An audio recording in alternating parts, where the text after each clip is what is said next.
Hier soir, le Sénat a adopté avec une large majorité notre projet de loi portant réforme des retraites, et notamment le recul de l'âge de départ à la retraite de 62 à 64 ans. Nous avons donc franchi une étape importante.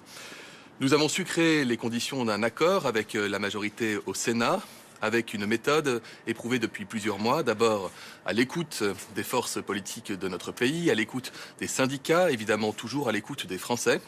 Ce sont, je le rappelle d'ailleurs, les Français qui, en nous confiant une majorité relative, nous ont demandé d'identifier texte par texte et texte après texte des accords avec des députés qui ne font pas partie de la majorité présidentielle.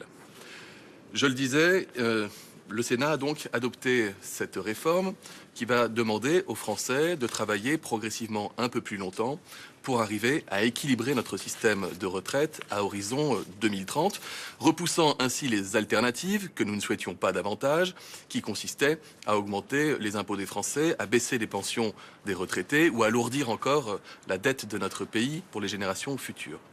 Ce vote, il va permettre aussi quelque chose d'important lorsqu'il aura été, nous le souhaitons, confirmé par le Parlement. C'est que dans 6 mois, il y aura près de 2 millions de retraités qui aujourd'hui touchent des petites retraites et qui auront une meilleure pension de retraite. Nous souhaitons que dans 6 mois, il y ait 40% des Français qui puissent partir avant l'âge légal grâce aux dispositifs que nous mettons en place en matière d'invalidité, de handicap ou encore de pénibilité. Et justement, la pénibilité, il en sera question de manière efficace d'ici 6 mois, lorsque la réforme sera rentrée en vigueur, avec un fonds historique d'1 milliard d'euros et des mesures pour accompagner les reconversions professionnelles de tous les salariés qui sont exposés à des facteurs de pénibilité. Alors, quelle est maintenant la route qui est devant nous ? Eh bien, il faut pouvoir conforter ce vote positif des sénateurs hier soir.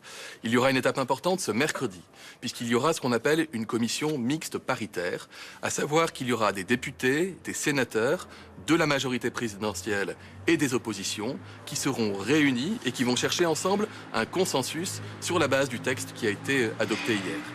Ensuite, ce consensus sera présenté jeudi aux sénateurs, puis aux députés, et nous souhaitons qu'il puisse y avoir un vote positif de ce texte pour qu'ensuite la loi puisse être définitivement promulguée.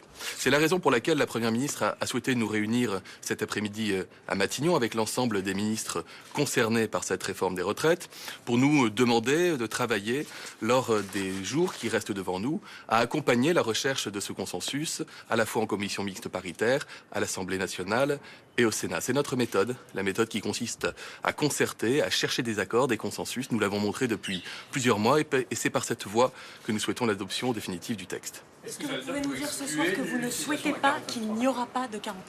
Je vous redis volontiers ce que la Première ministre a déjà eu l'occasion de dire. Nous ne voulons pas de 49.3.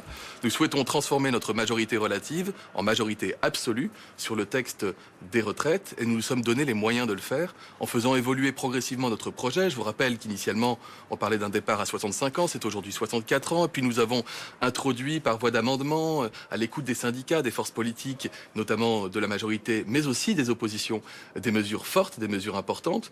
La dernière en date a été adoptée par les sénateurs, qui va permettre aux femmes qui ont des enfants de partir dans certaines circonstances avec des surcotes de leur retraite, c'est-à-dire un bonus de 5% de leur retraite. C'est tout ce travail que nous avons effectué qui a porté ses fruits avec le vote important au Sénat hier, qui devra porter ses fruits cette semaine en commission mixte paritaire, puis en vote définitif. Vous pouvez nous dire qu'on aura une majorité à l'Assemblée nationale ? Est-ce que vous pouvez nous dire ce soir, nous aurons une majorité à l'Assemblée nationale, nous y croyons, nous l'aurons ? Je vous dis d'abord que la première étape, c'est mercredi, c'est-à-dire des députés et des sénateurs qui se réunissent et qui cherchent un texte consensuel. Ce que nous disons ensuite, c'est que vous avez une majorité, les Républicains au Sénat, qui vient d'adopter un texte qui était d'ailleurs un texte assez conforme à ce que les sénateurs votaient depuis plusieurs années lors des budgets de la sécurité sociale et qui va dans le sens de ce qui avait été porté par leur candidate. Donc c'est un vote de cohérence et que nous saluons. Nous souhaitons que cette cohérence puisse s'exprimer jusqu'au bout et nous y travaillons, encore une fois, avec ouverture. Pardon, mais vous exprimez un souhait, mais c'est la décision du gouvernement de dire on prend le risque, on va au vote quoi qu'il arrive, ou alors on s'autorise le 49.3 pour être sûr qu'il n'y ait pas de risque. Est-ce qu'aujourd'hui vous nous dites que quoi qu'il arrive, vous irez jusqu'au vote, ou est-ce que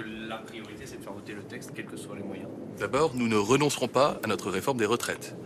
Ensuite, nous enregistrons, étape après étape, tous les signes qui nous permettent de considérer que nous allons pouvoir faire adopter notre réforme des retraites. Et donc, nous continuons sur la voie que nous avons engagée, celle de la concertation, des négociations avec les forces politiques. Et on y arrivera. Vous êtes confiant dans cette bonne. Merci.